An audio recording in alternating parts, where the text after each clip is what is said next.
They compete based on the price of the item, of the product. So the one who gets the item is the highest what? Highest bidder. That's an auction. That's a normal auction. But a reverse auction is obviously the opposite of the normal auction, where you bid to supply the item at the lowest cost. That's reverse auction. Okay, so in an open auction, people bid the highest. Yeah, so the price, the item will have its own fixed price. It will start from there. Start bidding. The one who's going to bid the highest is the one who's going to get this, right? Whilst reverse auction is the opposite of that, where bidders will bid, the one who's going to bid the lowest is the one who's going to get this. Okay, that's how you obtain prices. But you can also use exhibitions to get prices. You can also use trade fairs. You can ask for requests for information to get prices. Okay, let's look at discounts. Importance of discounts in purchasing. Discounts. Do we know a discount? Discounts? Anybody? It's sum of money that is being removed from reduced from the initial price. Yeah. Okay. So if something is being sold at 10,000 and they give you a 1% reduction, they will remove 100. So you will buy it at 9,099 or 9,900. Yeah, that's a discount. So as procurement people, we also need to understand that there are possibilities that if we negotiate well, we can get discounts. So our initial example of a budget here. So we budgeted 15,000. We have come here and found that the food is selling at 16,700. You can walk out and say, my money is not enough. Right? But there's also a possibility that you can go and negotiate with this person to give you a discount so that it matches your budget. It's possible, right? Yeah. So effective negotiation is also very important in procurement. We know our budget is fixed, but can you not help us to do this? So there will be so many things. Maybe you buy in bulk, okay? Or maybe you give us prompt payment, or maybe you do this, maybe you do that. But just make sure that we are able to meet our budget. Okay? So as a procurement officer, as a buyer, you need to understand the concept of effective negotiation, but also bargaining for discounts. So let's look at the main categories of supplier discounts. We have got prompt payment, number one. So this is cash prompt payment. So if you're going to pay now, I'll give you a discount. No credit. Okay? So here, 16,700 and you only have 15,000. And you're still saying, okay, but 15,000, Iba, I think I'll give you after 2 days. She's good, already. You know already your budget is not enough. And you're still negotiating that they should give you 2 more days to pay the full amount. So if you have 15,000, give it to me now. I'll give you a discount. That's what they mean, prompt payment. And then there's quantity. This one is called buying in bulk. Okay, When you buy things in bulk, they also give you a what? A discount. We always do that when you go to the market. You buy from the same person this and that and that. You say, please, he'll give me a discount. I've bought a lot of things from you. Yeah. So that also helps us when we are buying things. Central medical stores, I gave an example of central medical stores. When they pull all those requirements from the hospitals, central hospitals, clinics, health centers, okay, and then they buy in bulk, they get a lot of discounts. Bulk procurement, consolidation procurement. And then status such as intermediary, agent, or stockist. So this is what happens. If you're buying directly from a manufacturer, you get more discounts than an intermediary or an agent. We know an intermediary, somebody who is a middleman, yeah? But if you go direct to the manufacturer, there are a lot of benefits that you get, including discounts. But if you go through the intermediaries or the middleman, lesser benefits that you're going to get. And that includes lesser discounts. And then we have got special discounts. These are seasonal or promotional. So in the newspapers, we always see month-end promotions. ShopRite, Sana, yeah? There's a reduction in price of various goods that they sell in their shops.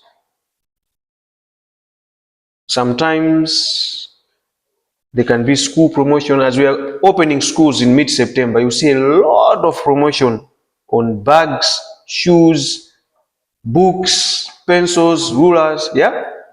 It's because it's promotional time. And then seasonal, sometimes we get seasonal discounts. For example, Christmas, we get a lot of discounts. Okay? So it's very, very important to understand these things. They matter a lot in procurement, and we need to be able to use them. A good procurement person understands the market environment very much. If you have knowledge of the market environment, procurement is not difficult because there's need for a lot of application. You see, we've gone into economics, yeah, demand and supply, understanding market conditions, but you can also go into accounting to understand how pricing comes in, cost management. Okay, so you need to be very sharp in the head to understand these things, and it helps. Let's look at inventory management and purchasing timing. So when we're making purchases, I gave an example of procuring fuel for Kamuzu Central Hospital, where we want to save lives of people by procuring diesel or petrol for the generators, but also for the ambulances. So purchasing has a serious impact on inventory management. Untimely purchases will affect inventory levels. You see that? Untimely purchases. So procuring things that are not supposed to be procured at that time, and then you keep them. And therefore, there's need to clearly use the appropriate intervals at which inventory is purchased and kept in the warehouse. Okay? How many of us have bought clothes that we are not using? But we bought. Yeah, more especially ladies. We buy clothes just by infatuation, just looking at it, it's got nice colors. You buy it, you go home, you find there's something very similar to that one, and then you decide to throw it. If you have a boy and a girl in the house, you find the lockers for a girl are full of clothes. There's a lot of poor inventory management by ladies. Okay, but what we are saying is it affects the storage capacity, right? Where we are keeping the clothes, how we are managing them, and the price that we pay. Lastly, let us look at the inventory management approaches. So we'll look at them in detail in our next class when we'll be doing inventory management. So these are some of the approaches: just in time, vendor managed inventory, last in, first out, first in, first out, minimum order quantity, consignment inventory. Okay, just in time. How many of us have heard about just in time? JIT. Have we ever heard about just in time? Okay, so the consumption happens when the goods are required. You don't keep in stock, right? Yeah, you don't keep in stock. It helps to keep, reserve space in a warehouse, but it's an expensive concept or an expensive approach. It requires proper timing, and that's why it is called just in time. So you only use it when it's required. Okay? Whilst vendor managed inventory, the inventory is at the supplier's premises, but it is yours. Okay? So let's say we have procured Nido from Chipiku. Nido milk, right?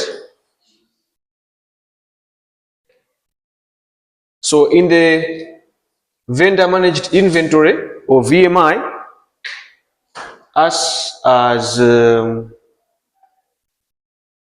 University of Lilongwe, okay, and then Chipiku. So we are going to buy Nido from Chipiku. Chipiku will still maintain the inventory at their warehouse. Are we together there? They will still maintain the inventory at their warehouse, but this is still ours. So we'll only call, let's say we've bought 10,000 tins of Nido milk. We'll only be calling the required quantities. So let's say today we'll call for 1,000 tins. Okay? So these 10,000 tins at Chipiku will not be sold. But because we don't have space to keep it, the vendor will be the one to manage it for us. And then there is consignment inventory. Consignment inventory happens in this way. So because we use a lot of Nido, right? Chipiku will come and establish a warehouse for Nido at Unilia. Okay, so there will be a Chipiku warehouse. Okay, so this Nido, the 10,000 will still remain Chipiku's product, but it will be in our campus. You see the difference? Vendor managed inventory, the stock will be at Chipiku.